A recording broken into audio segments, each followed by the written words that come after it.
오늘 말씀은 역설의 믿음이란 제목으로 우리 같이 은혜를 나누겠습니다. 역설이란 말은 이제 패러독스라고 그러죠.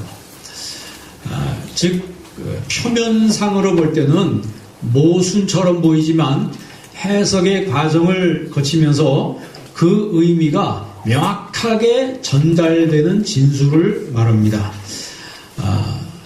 사건도 그렇고 저 사건은 역설적이다. 주님의 은혜를 표현할 때도 그것은 역설의 은혜다 이렇게 표현해요.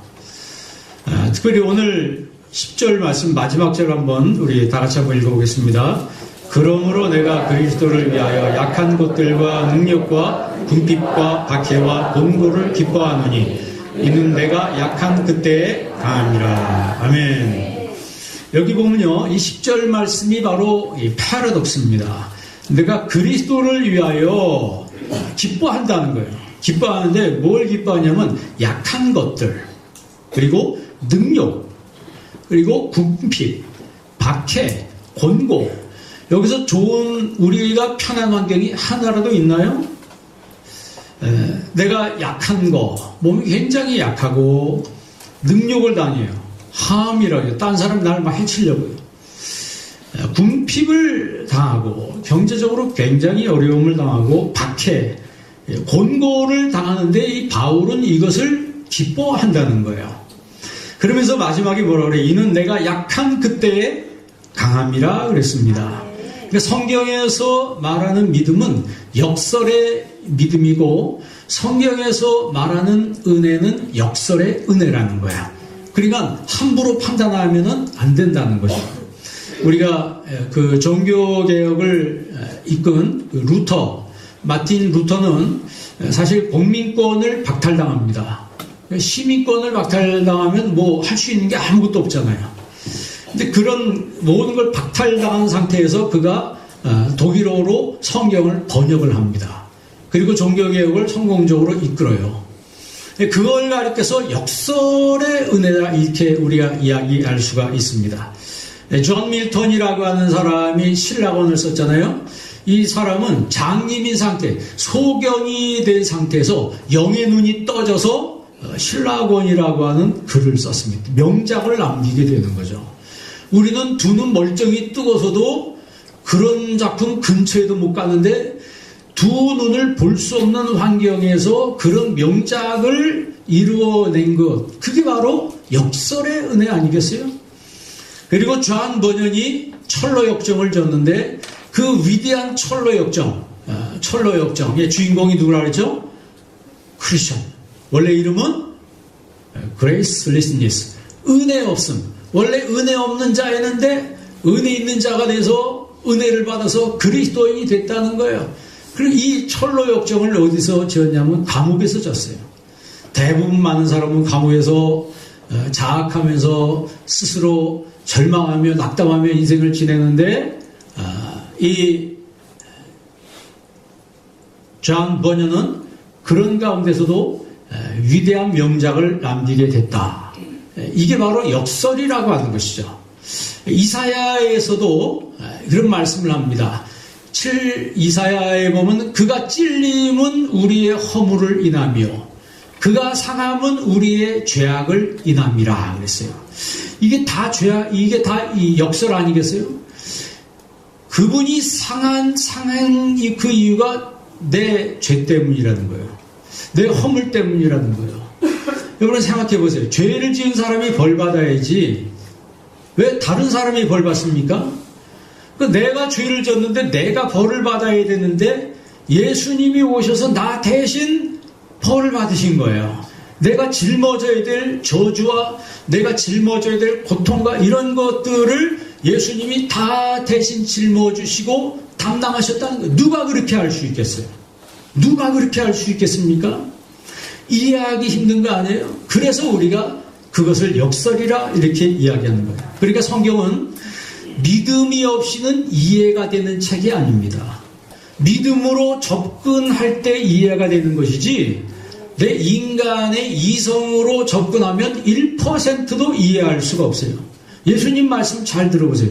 심령이 가난한 자는 복이 있나니. 왜 가난한 자가 복이 있어요? 애통하는 자는 복이 있나니. 여러분, 슬프게 우는 사람이 왜 복이 있어요? 세상 사람들은 그런 사람 보면 아이고 불쌍해라. 저 사람 뭔 일을 당했길래 저렇게 슬피 울고 저러고 있을까? 그러지 않겠습니까?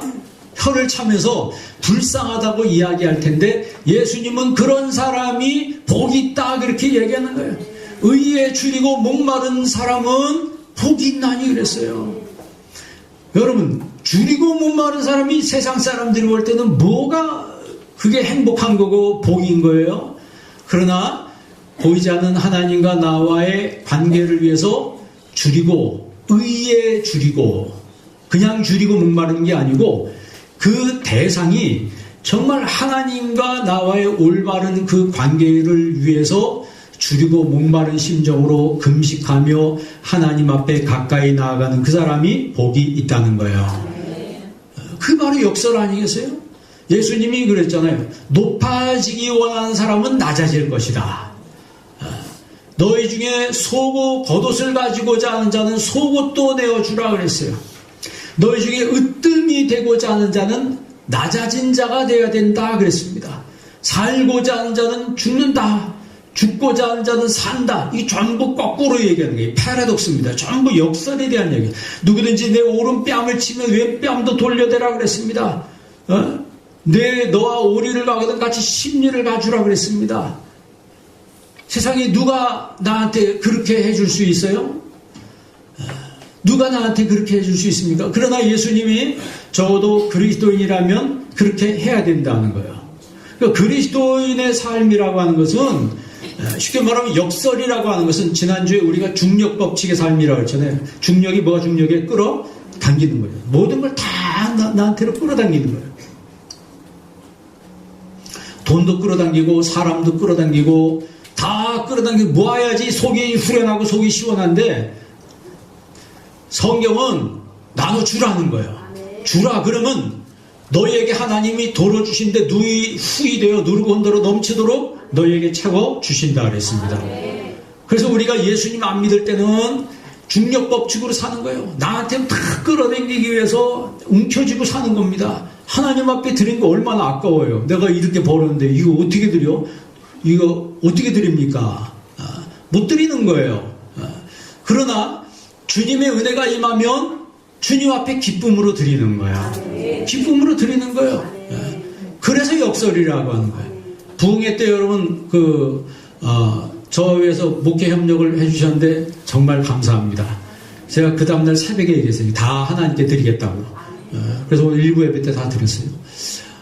그러니까 제가 기쁘더라고. 저를 위해서 이렇게 주셨으니까. 얼마나 고마워요. 그렇죠? 고맙습니다. 그런데 또 이것을 내가 가지고 내가 쓰는 게 또 이게 맞지 않잖아요. 다 하나님께 드렸어요. 그러니까 하나님께 드리면 누가 영광을 받으신다? 하나님이 영광을 받으시는 거예요. 나한테 들어왔는데 내가 이걸 왜 줘? 나한테 들어왔는데 이걸 어떻게 내가 드려요? 그러니까 중력 법칙으로 살면 움켜쥐는 것이고 영적 법칙으로 살면 흩어 나눠주는 거예요. 흩어주면은 거기서 끝나는 것이 아니고 주님께서 나중에 더 누르고 흔들어 넘치도록 채워주신다는 거예요. 예수님께서 누가복음 9장 23절에 그랬잖아요. 너희가 나를 따라오려거든. 그 말은 내 제자가 되려면 자기를 부인하고 자기 십자가를 지고 나를 따르라 그랬습니다. 그러니까 신앙이라고 하는 건 횡재가 아니에요. 자꾸 어떤 사람은 신앙하면 횡재라고 생각해요. 뭘 얻고 받고 요것만 생각합니다. 내 것만 생각, 나한테 들어오는 것만 생각해. 그 교회 와도 중력 법칙으로 사는 사람은 거기서 벗어나지 못하는 거예요.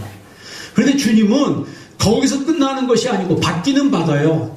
거기서 끝나는 것이 아니고 제자의 삶을 살라는 거예요. 제자가 뭐예요? 자기를 뭐하고?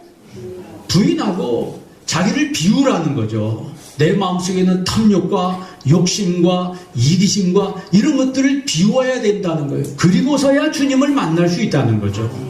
그리고서야 주님을 따를 수가 있다는 거죠. 자기를 부인하고 자기 십자가를 지고 나를 따르라고 그랬습니다. 이게 바로 진정한 신앙 아니겠어요? 그러니까 자기 몫의 그 첫 번째가 자기를 부인하는 거예요. 두 번째가 자기 십자가를 지는 것이고, 세 번째가 예수님을 따라가는 거예요. 이 중에 하나도 내가 하지 못한다면 주님의 제자라고 할 수가 없습니다. 사실 여러분 오늘 고린도서 12장 읽었는데 7절부터 읽었잖아요. 그 7절 이전에 바울이 삼층천에 올라간 기록이 있습니다. 그러면 삼층천에 올라갔으면 얼마나 많은 걸 봤겠어요. 천상계의 모든 걸 다 봤어요. 오늘의 목사님 중에 거기까지 올라가서 본 사람이 누가 있겠습니까?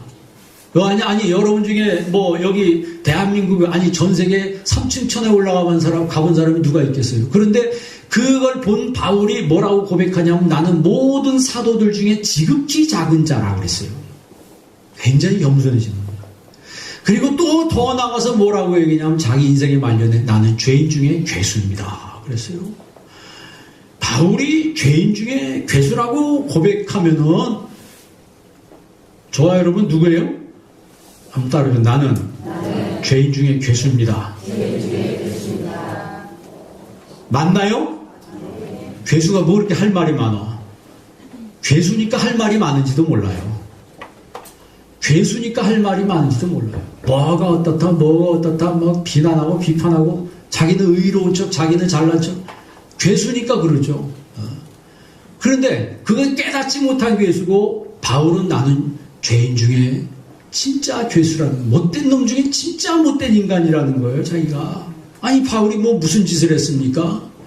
그런데 살아계신 하나님을 배우니까 자기처럼 죄인이 없는 거예요. 자기처럼 죄인이 없는 거예요. 기독교의 진리의 진수를 가리켜서 성육신이다 그렇게 이야기합니다. 그래서 빌립보서 2장 5절에 보면 예수님이 자기를 비어 종의 형체를 가졌다 그랬잖아요. 그 자기를 비어란 말과 예수님이 자기를 부인하고 자기 십자가를 지고 나를 따르라고 했을 때 자기를 부인하는 말하고 똑같은 말이에요. 그러니까 여러분 예수님이 자기를 부인하고 그 말은 나를 뭐하고? 비우고.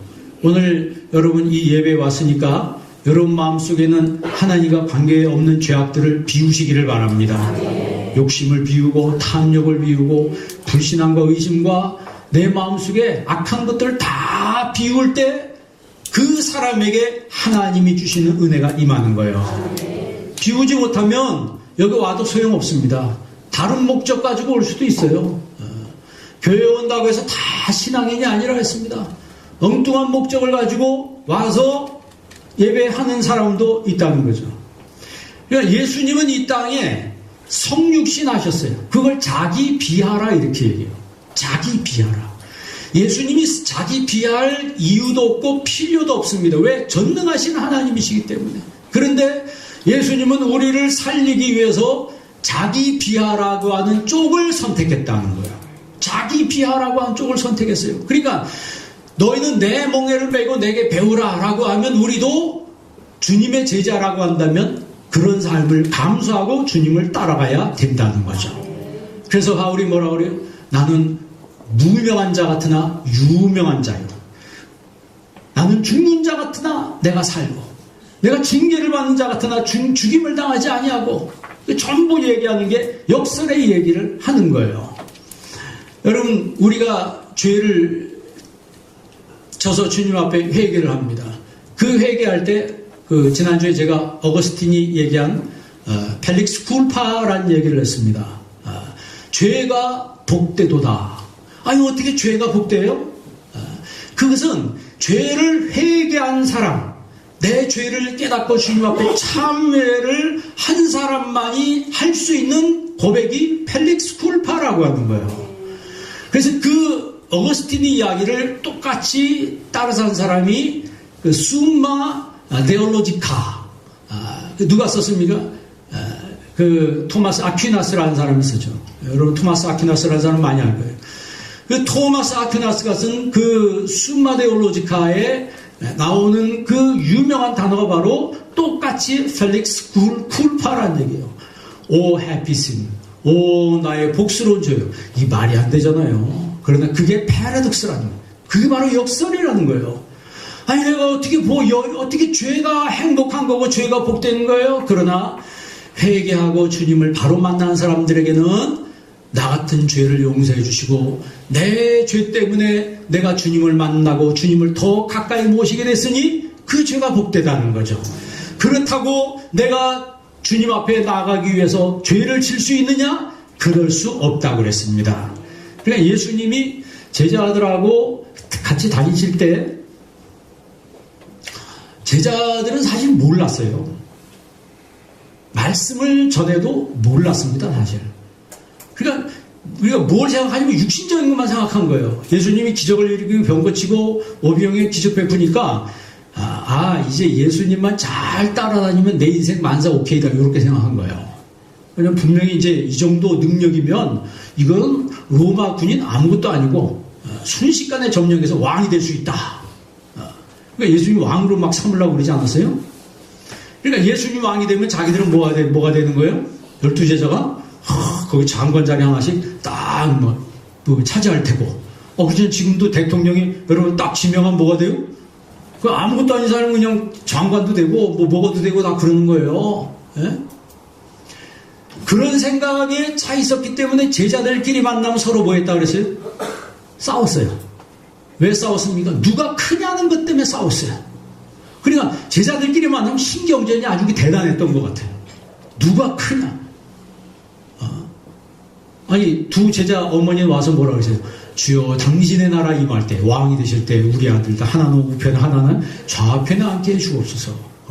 영의정 좌의정 되게 해주옵소서. 제자들이 듣고 어떻게 했습니까? 난리가 납니다. 여러분 예수님이 아무런 능력도 없고 아무것도 없으면 싸울 이유가 있어요 없어요? 싸울 이유가 있어요 없어요? 집도요 가난한 집안 서로 우애도 크대. 근데 재산이 많으면 이것 가지고 막 유산 때문에 막 싸우고 난리가 난답니다. 막 형제들끼리. 그러니까 예수님을 따라다닐 때 의도가 잘못되어 있었어요. 목적이 잘못되어 있는데 자기들은 모르는 거예요. 그 목적이 잘못되어 있는지. 근데 갑자기 예수님이 뚱딴지같이 무슨 소리 하냐면 내가 죽는다 얘기하는 거예요. 십자가에 죽는다. 그러니까 그 말에 제자들이 당황을 한 거예요. 코미디 당황하셨어요? 이런 얘기 있잖아요. 당황하셨어요? 이 사람들이 진짜 당황을 한 거예요. 왜? 예수님이 죽으면 모든 자기들의 꿈이 물거품 되고 완전히 다 끝장나 버리니까 이게 여태까지 자기들이 개었던 플랜이 이거 박살나 버리는 거예요. 그러니까 예수님 붙들고 뭐라 그래요? 성경에 보니까 베드로가 예수님을 붙들고 항변했다 그랬어요. 영어 성경에 뭐라 그러냐면 Peter took him aside. Peter took him aside and began to rebuke him. 예수님을 꽉 붙잡고 막 꾸짖기 시작했어요. Never Lord. 안 됩니다, 주님. This shall never happen to you. This shall never happen to you. 절대로 결코 이 일이 당신한테 일어나면은 안 됩니다. 이렇게 얘기하는 거예요. 근데 예수님 뭐라 그래요? Get behind me, Satan. 사탄아 내 뒤로 물러가라는 거예요. 베드로 보고 수제자 보고 뭐라 그래요? 사탄이 될 수도 있어요.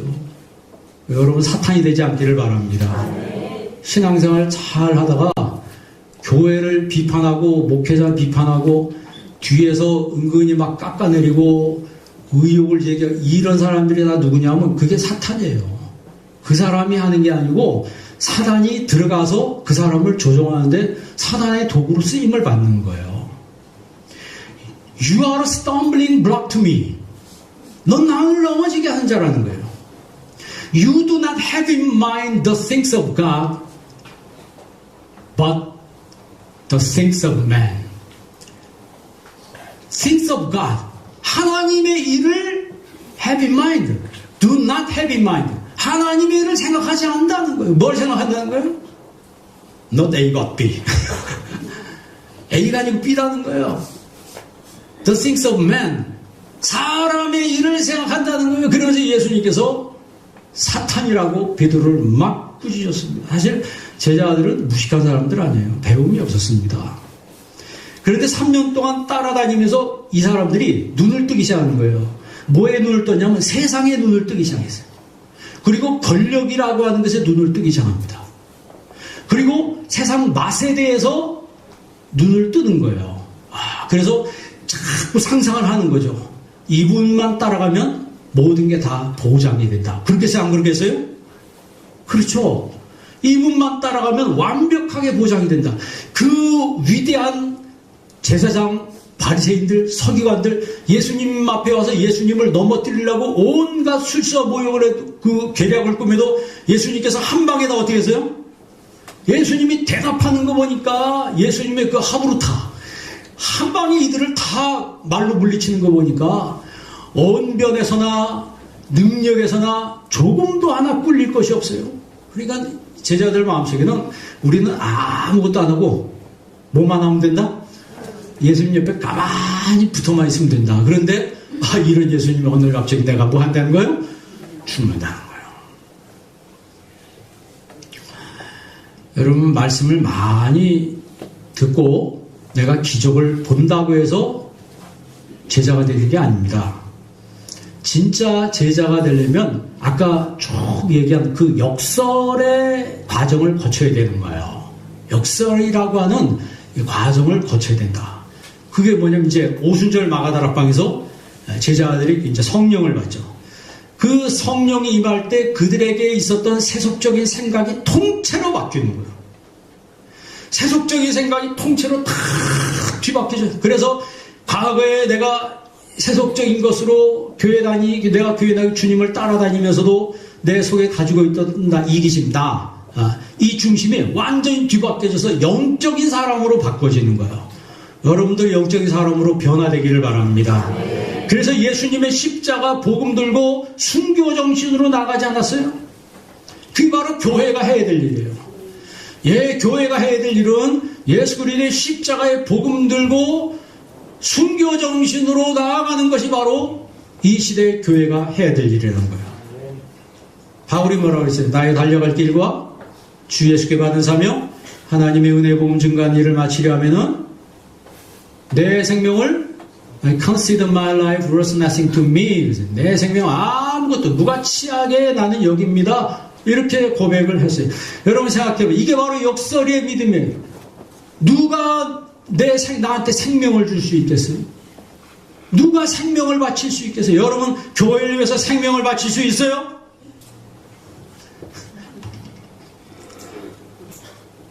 아니 주님 위해서 생명 바칠 수 있겠어요?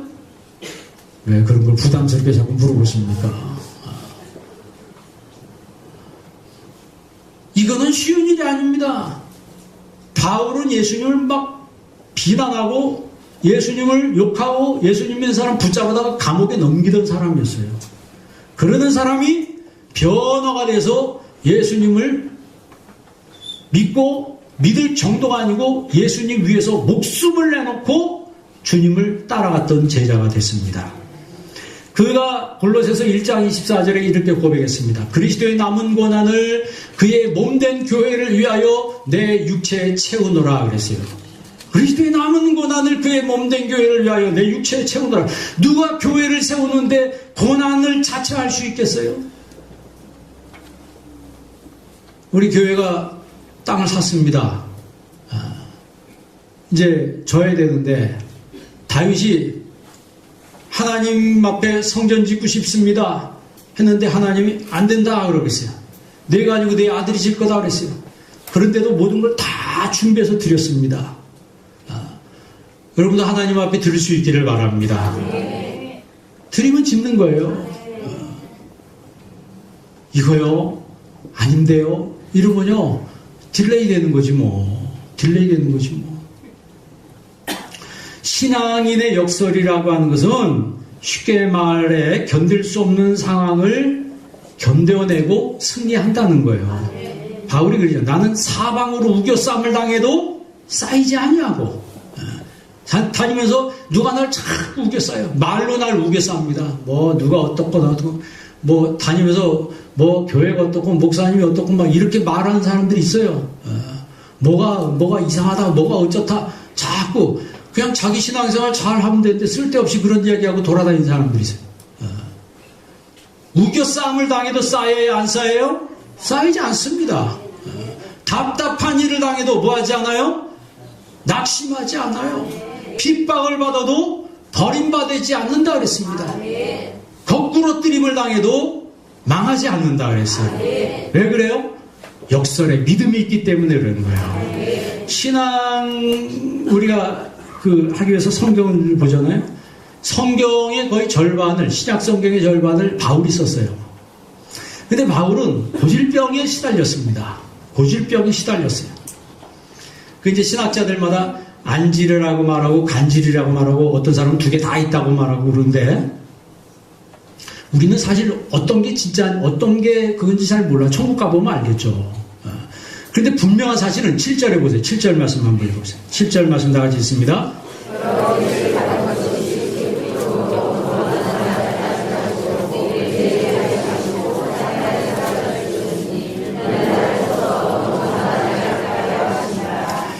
여러 계시를 받은 것이 지극히 크므로 너무 뭐하지 않게 하시려고?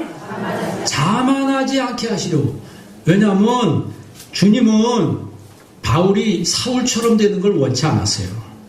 사울도 그렇게 겸손했다가 왕 된 다음에 어떻게 됐습니까?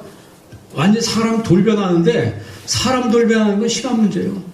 옛날에 여러분 완장 채워주면 사람이 돌변한다 그러잖아요. 끝까지 겸손해야 되는데 완장 차니까 제 부모를 갖다 팔아버린 사람도 있어요. 실제로 그런 일이 있었습니다. 자만하지 않게 하려고 나도 모르는 사이 우쭐댈 수 있습니다. 내 육체에 가시를 주셨다 그래. 이게 사탄의 사자라 했어요. 이게 뭐냐면 가시 찌르는 거 아니에요. 팍팍 찔러. 여러분 새끼 발가락에 가시가 있으면 걸어다니는 게 편해요, 안 편해요? 안 편합니다. 하루 종일 불편해요. 이상하죠? 가시가 몇 밀리나 되겠어요? 굵기가 몇 센치 아니지. 그 가시란 게 굵기가 1mm도 안 돼요.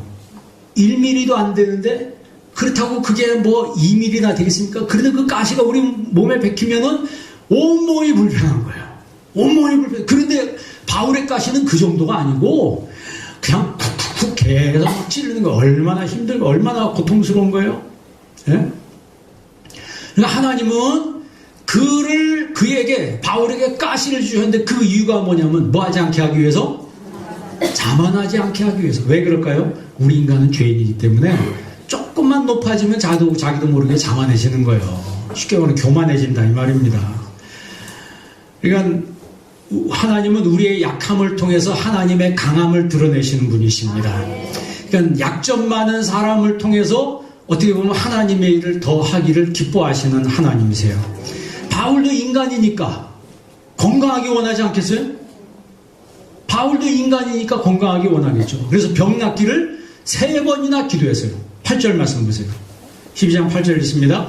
이것이 내게서 떠나가기 위하여 내가 3번 주께 간구하였더니 이거 하나님 고쳐달라고 몇 번? 그냥 고쳐주세요 이렇게 3번이 아니고 40일 작정기도 내가 하나님 앞에 하는 거예요. 예를 들어서 한번 처음부터 끝까지 해서 한 번 했는데 안 들어주시는 거예요. 안 낫는 거예요, 병이. 그래서 또 하나님 앞에 작정하고 기도했습니다. 하나님 고쳐달라고 하는데 안 고쳐주세요. 3번 또 기도했는데 그때도 안 고쳐주세요. 그러면 여러분 같으면 어떻게 하겠어요? 하나님 좀 해달라고 그러는데 날 좀 고쳐달라고 날 좀 들어달라고 그러는데 안 해줘. 그럼 어떻게 해야 돼? 예? 입이 얼마큼 나와요? 시험 들어가지고 이럴 수가 없다는 그럴 수 있잖아요. 그런데 9절 말씀 읽어볼래요? 9절 말씀 있습니다. 나에게 이르시기를 내 은혜가 내게 족하도다. 이는 내 능력이 약한 데서 온전하여짐이라 하신지라. 그러므로 도리어 내가 크게 기뻐함으로 나의 여러 약한 것들에 대하여 자랑하리니 이는 그리스도의 능력이 내게 머물게 하려 함이라. 아멘. 나에게 이르시기를 주님이 그 3번 기도했을 때 들어주지 않으면서 바울에게 말씀하셨어요. 내 은혜가 내게 족하도다. 너는 그 상태로 지내라는 거예요. 아니 지금 낫고 싶은데 맨날 이게 힘든데 하나님 그냥 지내라고 하는 거예요. 근데 바울이 그 다음에 고백이 뭐예요? 보세요. 이는 내 능력이 약한 데서 뭐하여짐이라? 온전하여짐이라 하시지라. 그러므로 도리어 어떻게 함으로? 도리어 크게 기뻐함으로. 뭘 기뻐한다는 거예요? 자신의 약함을 기뻐한다는 거예요. 이 약한 것들에 대하여 뭐하리니? 자랑하리니 이는 그리스도의 능력이 되게 머물게 하려 함이라 그랬어요. 그러니까 여러분 건강할 때 기도 많이 해요? 병들 때 기도 많이 해요? 저부터도 병들 때 기도 훨씬 많이 했습니다. 병들 때 기도 훨씬 많이 했어요. 그때는 어떻게 기도를 그렇게 많이 했는지 지금 생각해도 이해가 안 돼요. 그 젊은 날에. 내 하나님의 능력이, 주님의 능력이 내게 머물게 하려 함이라 그랬어요. 그러니까 내가 약할 때, 내가 힘들 때 그만큼 더 하나님 앞에 기도한다는 거예요. 돈 있고 여러분 건강하고 그러면요 놀러 다닐 생각하지 하나님 앞에 나가 기도하고 예배 이런 거 잘 안 해요. 보면 다 그런 건 아니지만 보통 사람이 그래요. 하나님이 연약할 때 부르시는 거예요. 하나님 모세를 부를 때 언제 불렀어요? 왕자로, 이집트의 왕자로 있을 때 그때 불렀어요? 그때 불렀으면 모세가 콧방귀도 안 꼈을 거예요. 그렇지 않겠어요? 지금 내가 여기서 호화롭게 모든 걸 다 누리고 있는데 뭐 갑자기 뭐 나를 가지고 뭐 하라고? 그런데 사람 죽이고 실수하고 도망가잖아요. 도망자 신세가 돼서 광야에 나가서 아무도 없는데 거기서 이드로를 만나는데 그 사람이 양치면서 그 집 딸 시보라하고 결혼을 합니다. 그러면서 몇 년을 지내요? 40년을 더 지내요. 그래서 80이 됐어요. 이제는 왕궁 생활도 다 잊어버리고 이제 광야 땅에서 쓸쓸하게 양치다가 죽는구나 생각하는 그때 떨기나무 불꽃 가운데 하나님이 나타나신 거예요. 네 발에서 신을 벗으라. 네 발에서 신을 벗으라 라고 하는 하나님의 음성을 들으면서 모세가 하나님이 자신에게 사명을 주는데 안 된다 그래서 나 못한다고, 나 입이 뻣뻣하고 둔해서 말 못하고 나중에 뭐라 그래요? 보낼 자를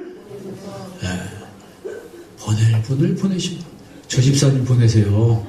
저 집사님, 저 장로님 보내시고 저쪽 권사님 보내시고 난 못합니다. 그 정도로 너무너무 낮아지고 모든 걸 다 포기한 그런 상태에 있을 때 주님이 그를 부르시는 거야. 그러니까 겸손한 사람을 하나님이 부르시지 교만한 사람을 부르시는 게 아닌 것 같아요. 바울이 아시아에서 유럽에서 복음을 전하러 다녔습니다. 그런데 이 찌르는 가시 때문에, 이 가시 때문에 너무 힘든 거예요. 너무 힘든 거예요. 그런데 기도하면서 그걸 받아들이기로 했어요. 그 받아들이는 게 바로 역설의 믿음이에요. 그러니까 받아들이는 것이 끝나는 게 아니고 그걸 오히려 뭐 했다고요? 기뻐했다는 거예요. 여러분도 그렇게 나갈 수 있기를 바랍니다. 그게 바로 수준 높은 신앙이라고 하는 거예요. 수준 높은 신앙. 그러면 찌르는 가시가 뭘까요? 첫 번째가 안질이라고 이렇게 얘기하죠. 갈라디아서 6장 11절에 보면 이렇게 써 있습니다. 내 손으로 너희에게 이렇게 큰 글자로 쓴 것을 보라. 내가 너희에게 이렇게 큰 글자로 쓴 것을 보라. 그 말은 눈이 너무 안 좋아가지고, 눈이 너무 안 좋아서 눈이 잘 안 보이죠. 저도 이 노트북으로 하는 게 글자를 크게 해서 보니까 좋더라고요. 제가 젊을 때는요 8포인트, 9포인트도 설교할 그림을 작성할 때 타이핑하면서 8포인트로 작성하거든. 근데 조금 중요한 거는 10포인트로 하고 그 정도로 내 눈을 가지고 여기서 쭉 가서도 이렇게 잘 보여요. 나이 들으니까 이게 뭐 그냥 큰 파워포인트로 해서 금시막박하게 제목만 이렇게 해놓고 이제 하는 거예요. 그러니까 바울이 눈이 너무 안 좋으니까 너희를 위해서 큰 글자로 쓴 걸 보라. 그러니까 성경에 바울 서신 대부분이 대필입니다. 두기거나 뭐 이런 사람들이 대필을 하는 거예요. 왜? 눈이 너무 안 좋아가지고 잘 안 보니까. 그런데 바울이 친필로 쓴 게 있어요. 자기가 쓸 때는 글자를 크게 쓰니까 왜? 안 보이니까. 그 정도로 힘들었어요. 그래서 갈라디아 4장에 보면 갈라디아 교인들에게 뭐라 그래요? 너희들이 할 수만 있었다면 너희의 눈이라도 빼어 나한테 주었을 것이다 그랬어요.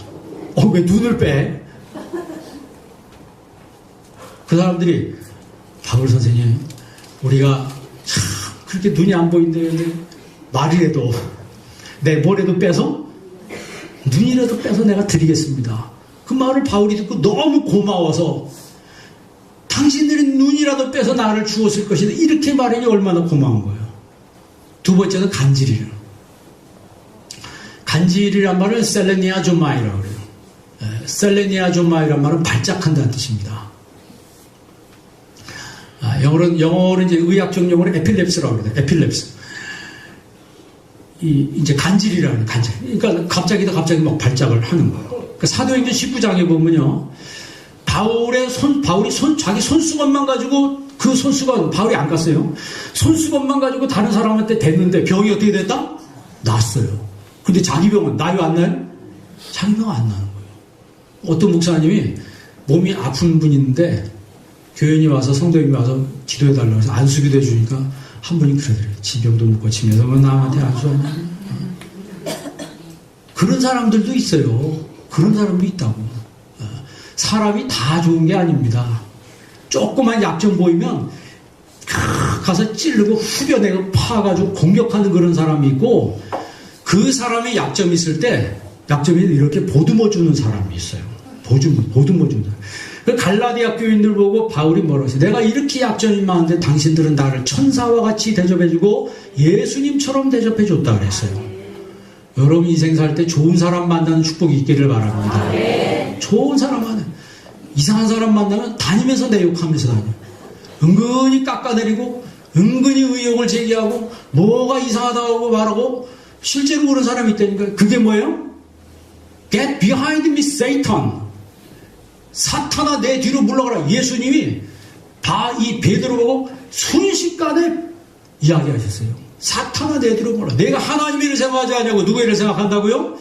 사람의 일을 생각한다는 거예요. 예수님이 십자가 달릴 때 그 찾아온 여인들은 막 울면서 예수님 위해서 막 기도하고 어쩔 줄 몰랐는데, 바리새인들하고 제사장들은 뭐라 그랬어요? 조롱을 하는 거예요. 내가 하나님의 아들이거든. 뭐 해봐라? 내려와봐라. 내가 남은 구원하였을 때 너 자신을 구원하지 못하니 내가 무슨 메시아냐? 이런 식으로 조롱을 했습니다. 조롱을 했어요. 여러분 오늘 9절 말씀 다시 한번 보세요. 나에게 이르시기를 내 은혜가 뭐하도다? 족하도다. 이는 내 능력이 약한 데서 뭐하여짐이라? 그러므로 도리어 뭐하고 크게 기뻐함으로 나의 여러 약한 것들에 대하여 뭐하리니? 중요한 건 맨 끝에 있어요. 이는, 그렇게 하는 이유는 그리스도의 능력이 내게 뭐하리 함이라? 머물게 하리 함이라. 예수님의 능력이 여러분에게 머물기를 바랍니다. 예수님의 능력이 여러분에게 머물기를 바랍니다. 예수님의 능력이 여러분에게 머물기를 바랍니다. 그 능력으로 살아야 된다는 거예요. 그 능력으로 살아야 된다는 거예요. 그래서 10절 마지막 절 다 같이 읽습니다. 그러므로 내가 그리스도를 위하여 약한 것들과 능력과 궁핍과 박해와 곤고를 기뻐하노니 이는 내가 약한 그때 강함이라. 아멘. 내가 약한 그때 강함이라. 기뻐한다는 건 뭘 기뻐한다고요? 약한 거, 능력, 궁핍, 박해, 공고, 이거 하나하나 어느 거 편한 게 어디 있습니까? 다 육신적으로 보면 별로 좋지 않은 거예요. 그런데 이런 것들을 내가 기뻐한다는 것은 그만큼 영적인 거인이 됐다는 거예요. 스피리추얼 자이언트가 됐다는 거예요. 영적인 거인이 된 거예요. 그러니까 바울이 죄일할 때 바울이 맡은 거액의 연보로 인하여 의혹을 제기한 사람들이 많았습니다. 그 많은 성경이 어디다 쓰냐? 여러분 요즘에 명성교회하고 사랑의 교회 사태를 여러분 아실 거예요.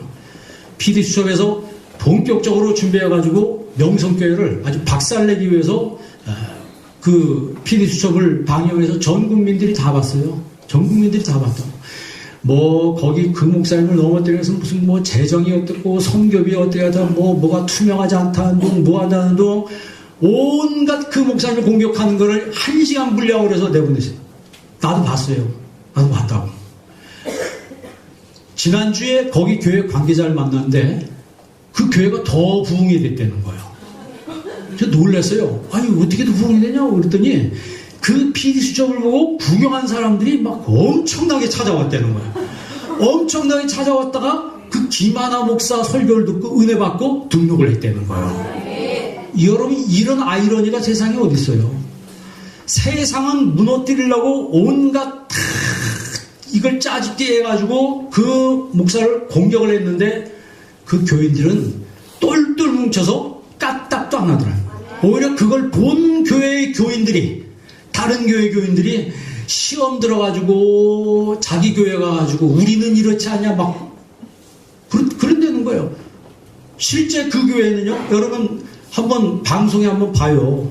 예? 거기 새벽 집회할 땐 지금도 막 여기 강당까지 가득 올라와서 사람들이 같이 예배드리고 교회가 꽉 찼어요. 더 부흥한다는 거예요. 더 부흥한대요. 마귀가 역사해도 하나님의 역사를 막을 수는 없는 거예요. 그런데 그 교회 성도들이 신앙이 수준이 높아서 그런 거예요. 시골 교회에서 그랬으면요 벌써 교회 다 깨지고 난리가 났을 겁니다. 그 교회 성도들의 수준이 높아서 그런 거예요. 사랑의 교회는 또 어때요? 그 교회는 장로교회에서 아니 세계에서 제일 큰 교회예요. 세계에서. 그런데 그 목사님이 이번에 편목을 다시 봐. 편목고시를 본다는 거는 강도사고시를 다시 보는 거예요. 우리 교단에 들어오려면 편목 2년을 공부해야 돼요. 제가 거기서 강의하는 사람이에요. 편목 2년을 공부하고 강도사고시를 봐야 돼. 그래야지 우리 교단의 목사가 될 수 있는 거예요. 그러니까 거기 담임 목사님이 편목을 이번에 봤다니까. 강도사고시를 보고 그리고 교회에 문제가 있다고 얼마나 많이 얘기했습니까? 공동회 투표하는데 96% 재신임했어요. 나도 놀랐어요. 어떻게 목사가 봐도 흠결이 그거는 참 어떻게 문제가 있는 거예요. 그게요. 그 서울에 살아 그러나 그 지역에 있는 강남 사람들이 어떤 사람들이에요? 그 지역에 거기는요 장관이고 무슨 검사 판사 엄청나게 많습니다. 명석교회도 마찬가지고 그 사람들이 생각이 없겠어요? 생각이 없는 사람이에요. 살기로 보면 우리보다 훨씬 잘 사는 사람들이 많아요. 그런데 교회가 어려움이 있을 때 그 주 안에서 똘똘 뭉치는 그것은 정말 이게 누구의 역사인지 알기 때문에 그러는 거예요. 이 세상에 PD수첩에 구경하러 왔다가 은혜 받아서 등록했는데 이런 아이러니가 세상에 어디 있어요? 마귀는 넘어뜨리려고 하는데 교회는 더 부흥하더란 얘기예요. 그런 은혜가 우리 교회도 있기를 바랍니다. 교회들마다 포도원을 허는 작은 여우들이 있어요. 아가서 2장 15절에 보면 포도원을 허는 작은 여우를 잡으라고 그랬습니다. 내가 여러분 봉사하고 전도하고 열심히 하는데 내 몸이 자꾸 아파요. 혹시 여러분 내가 교회에서 봉사 열심히 하고 내가 나름대로 열심히 하는데 내 몸이 자꾸 아파. 그런 분들은 오늘 말씀 보고 위로받으시기 바랍니다. 말씀 보고 위로받으세요. 성경에 있는 말씀이 주님 말씀이잖아요. 이게 바로 수준 높은 신앙이라고 하는 거예요. 수준 낮은 사람들이 어디 뭐 한 소리 들으면 금방 반응합니다. 누가 그랬대?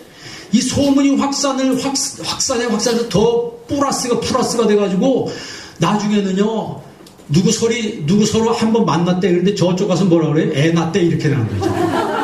소문이 그렇게 난다고요. 역설이라고 하는 게 뭐예요? 오늘 본문에 있는 말씀처럼 내가 그리스도를 위하여 약한 것들, 능욕, 궁핍, 박해, 곤고를 뭐하노니? 성경 보세요. 뭐하노니?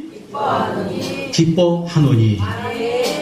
여러분 신앙을 누가 공격할 때 여러분 신앙을 공격할 때 그것을 그리스도의 능력이 내게 머물게 하려 함이라. 주님의 능력이 내게 머물면 다 이겨낼 수가 있습니다. 주님의 능력이. 우리 교회도 이제 건축을 앞두고 있기 때문에 사탄이 와서 교회를 시험합니다. 시험해요.